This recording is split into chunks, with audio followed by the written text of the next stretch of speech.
Hello friends, आज का संपादकीय डिक्टेशन 400 शब्दों का है जो कि 80 वर्ड पर मिनट की गति से बोला जाएगा और डिक्टेशन स्टार्ट होगा 5 सेकंड बाद।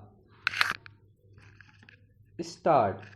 दिल्ली सरकार की नई शराब नीति में गड़बड़ी के आरोप में उप मुख्यमंत्री मनीष सिसोदिया के आवास समेत कई अन्य ठिकानों पर सीबीआई के छापों के बाद आम आदमी पार्टी और भाजपा के बीच आरोप प्रत्यारोप का सिलसिला कायम होना स्वाभाविक है, लेकिन इससे किसी नतीजे पर नहीं पहुंचा जा सकता।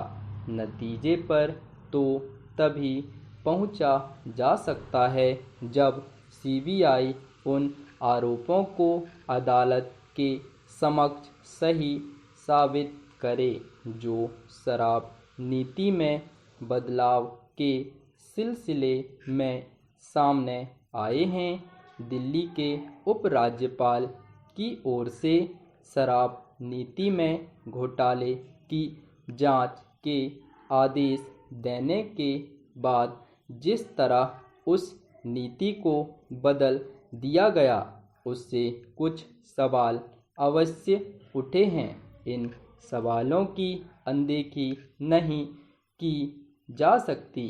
इसी तरह इसकी भी अनदेखी नहीं की जा सकती कि खुद दिल्ली सरकार के मुख्य सचिव ने उपराज्यपाल को सौंपी गई अपनी रिपोर्ट में शामिल शराब नीति में गड़बड़ियों को रेखांकित किया है। इस सब के बावजूद सच झूठ का निर्धारण अदालत में ही होगा। ऐसे में यह आवश्यक है कि सीबीआई इस मामले की तह तक जाने का काम शीघ्रता से करे। पैरा, चूँकि इस समय कई नेताओं के खिलाफ सीबीआई और ईडी की जांच जारी है, इसलिए विपक्षी दलों को यह कहने का अवसर मिल गया है कि केंद्रीय जांच एजेंसियों का दुरुपयोग और मनमाना इस्तेमाल किया जा रहा है। यह कहना तो कठिन है कि जिन नेताओं के खिलाफ सीबीआई और ईडी की जांच जारी है, उनमें से किसी का भी घपलों घोटालों से कोई लेना देना नहीं, क्योंकि कुछ मामलों में यह साफ दिखा है कि पद प्रभाव का दुरुपयोग करके अकूत संपत्ति एकत्र की गई। राजनीतिक भ्रष्टाचार एक सच्चाई है और उससे मुंह नहीं मोड़ा जा सकता। कई मामलों में यह देखने में आया है कि भ्रष्ट नेता और नौकरशाह मिलकर अवैध कमाई करते हैं।